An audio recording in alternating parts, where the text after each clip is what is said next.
Di jantung kota Semarang, berdiri sebuah bangunan yang menyimpan lebih banyak cerita daripada yang terlihat dari luarnya.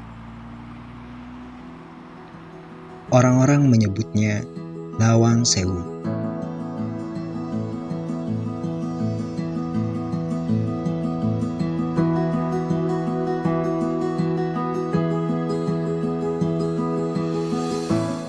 Bangunan dengan 1000 pintu. Dibangun lebih dari 1 abad yang lalu oleh perusahaan kereta api Hindia Belanda. Tetapi di balik nama dan legendanya, tersimpan 2 rahasia yang jarang dibahas. Tentang bagaimana ia bertahan, dan tentang bagaimana ia terasa tetap hidup. Bagaimana sebuah arsitektur bisa bertahan 100 tahun dan berganti wajah sebanyak 6 kali.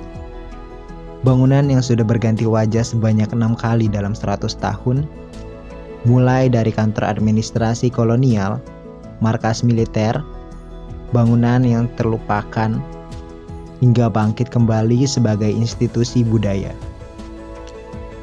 1907 Masehi, bangunan ini berfungsi sebagai kantor pusat administrasi perusahaan kereta api milik Hindia Belanda. Dan disinilah cerita bangunan ini dimulai. 1942, Jepang menduduki Indonesia. Fungsinya berubah menjadi kantor pengelola transportasi di bawah pemerintahan pendudukan Jepang. Tahun 1945, para pejuang merebutnya kembali.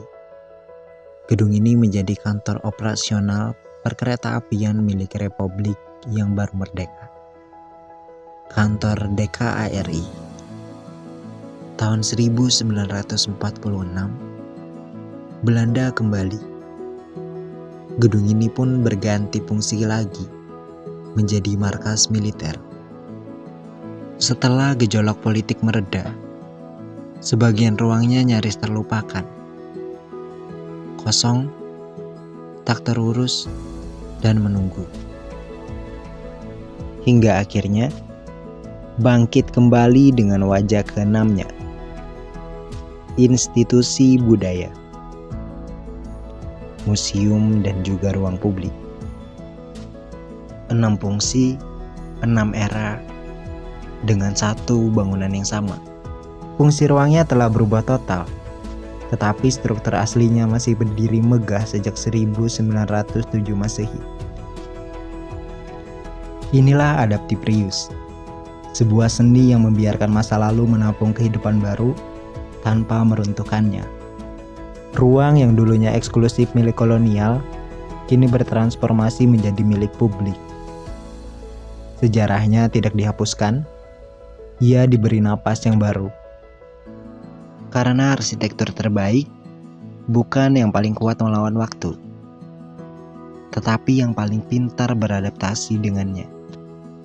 Tapi beradaptasi pada fungsi saja masih belum cukup untuk membuat bangunan bertahan 100 tahun. Ada tantangan lain yang harus ia hadapi setiap hari tanpa jeda, sejak batu pertama diletakkan.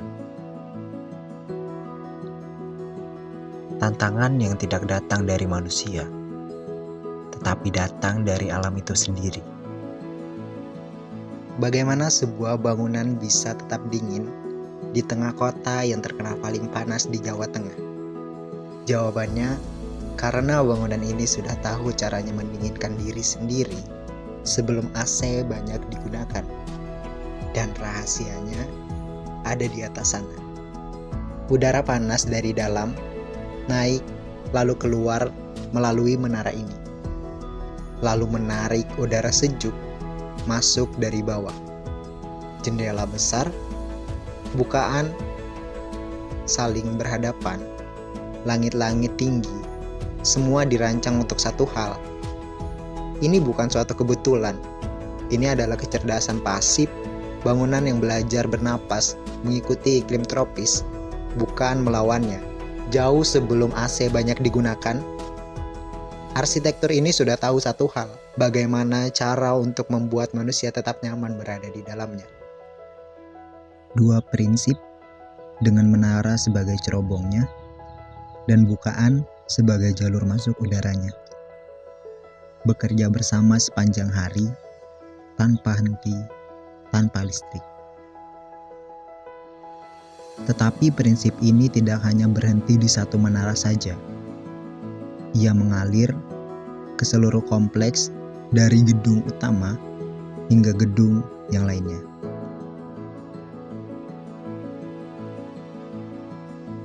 Gedung ini merupakan gedung utama yang dulu menjadi pusat administrasi tempat pejabat tinggi bekerja.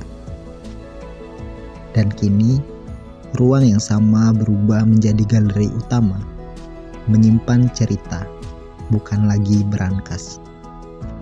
Dan di bawah gedung ini, tersembunyi jaringan terowongan yang dulu digunakan untuk sirkulasi. Sebagian menyimpan sejarah yang kelam, yang tak selalu ditampilkan ke publik. Gedung B, gedung yang dulunya berfungsi sebagai ruang pendukung administratif, sekarang difungsikan sebagai ruang edukasi dan galeri tambahan, dengan tetap menjaga bukaan yang lebar untuk menjaga sirkulasi udara alami tetap berjalan. Dan di area atapnya dulu, pernah menjadi tempat rekreasi karyawan, bahkan digunakan sebagai lapangan bulu tangkis pada masanya. Gedung C, gedung yang dulunya berfungsi sebagai ruang pendukung tambahan, kini menjadi bagian dari ruang publik yang menyatu dengan area kunjungan wisata, sekaligus sebagai tempat diabadikannya blueprint dari bangunan ini. Sebuah kompleks bangunan dengan satu prinsip yang sama, struktur yang tetap dipertahankan, fungsi yang terus berevolusi, dan udara yang tetap mengalir seperti 100 tahun yang lalu.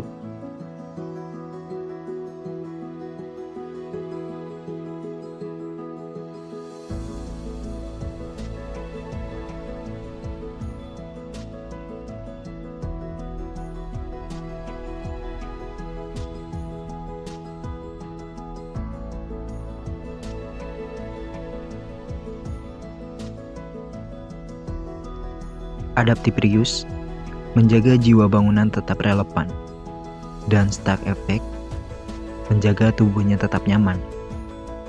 Keduanya berjalan bersama, tanpa saling mengganggu. Dua prinsip, satu bangunan, 100 tahun bertahan. Arsitektur terbaik bukan yang paling kuat melawan waktu, tetapi yang paling pintar beradaptasi dengannya, pada fungsinya dan juga pada iklimnya.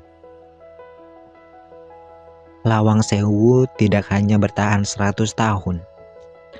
Ia belajar, berubah, dan tetap bernapas di setiap wajah yang ia kenakan.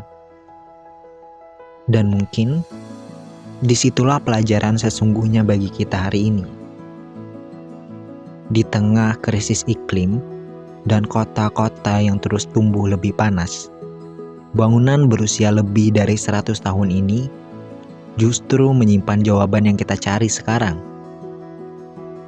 Bahwa merancang bukan soal melawan alam dengan mesin, tetapi soal mendengarkan alam sejak dari tarikan garis denah pertama.